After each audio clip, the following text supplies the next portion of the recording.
So, an introduction to criminology. The question, of course, is what is criminology? Criminology has many meanings.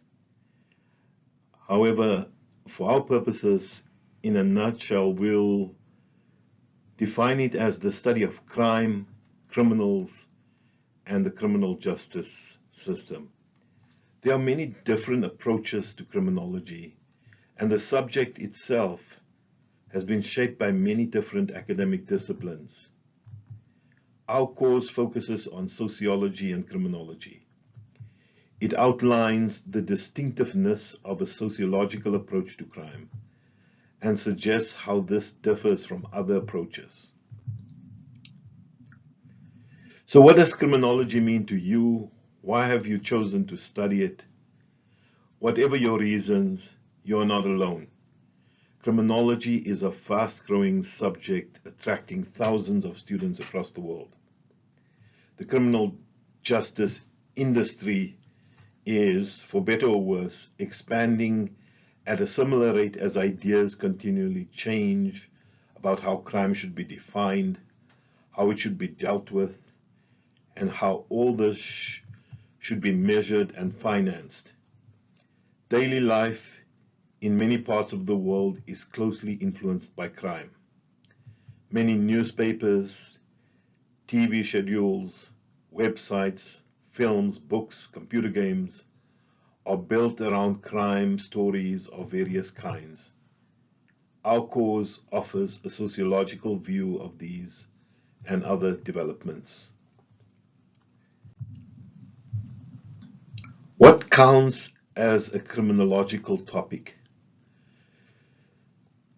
Criminology is relatively new as a degree subject, but it began at least 250 years ago. Since then, it has been shaped by philosophers, psychologists, anthropologists, psychiatrists, medics, lawyers, as well as sociologists, social theorists, cultural analysts, and historians. If I take my cue from Zedner, for example, one of criminology's greatest strengths, she says, is its interdisciplinariness or its disciplinary hybridity. Any study of crime must involve the study of law.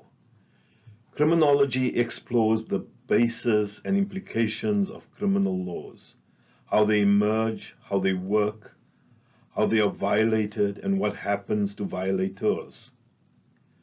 But we know that laws vary from time to time and from place to place. Laws are relative and always historically shaped. Even something as seemingly universally condemned as killing others has moments when it is acceptable, for example, during war. Many criminologists believe, therefore, that they should not be confined by the bounds of law.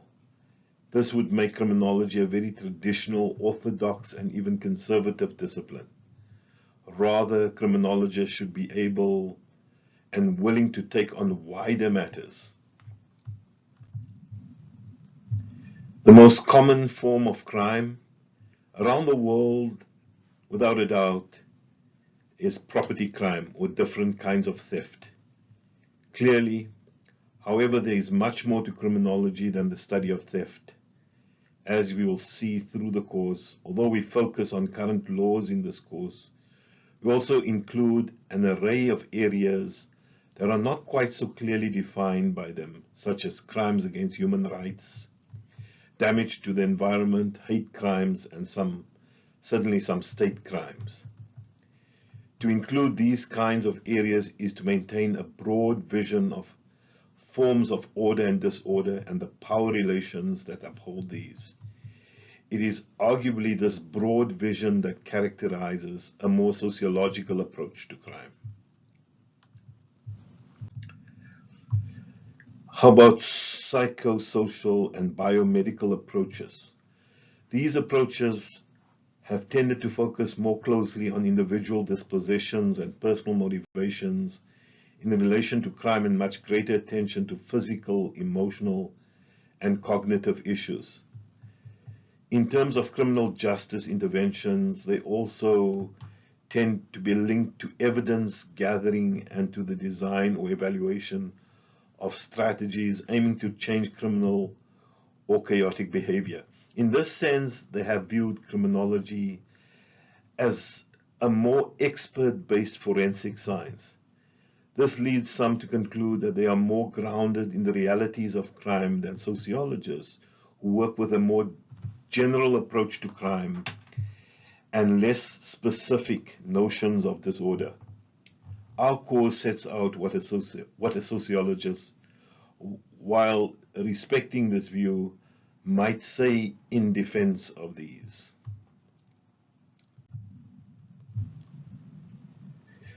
Criminological methods. In the same way that different disciplines focus on different criminological topics, they also favor different kinds of research methods, depending on their orientation and training. A criminologist might use anything from psychological testing to global crime statistics, or from life stories to media analysis. So, in conclusion and complexities, the study of crime takes researchers in a number of different and often conflicting directions. It is with this that gives me segue into our course and the many different approaches and topics in this area of criminology that we will cover, including different methodologies and different biological and sociological and psychological approaches, as well as the historical. Good luck.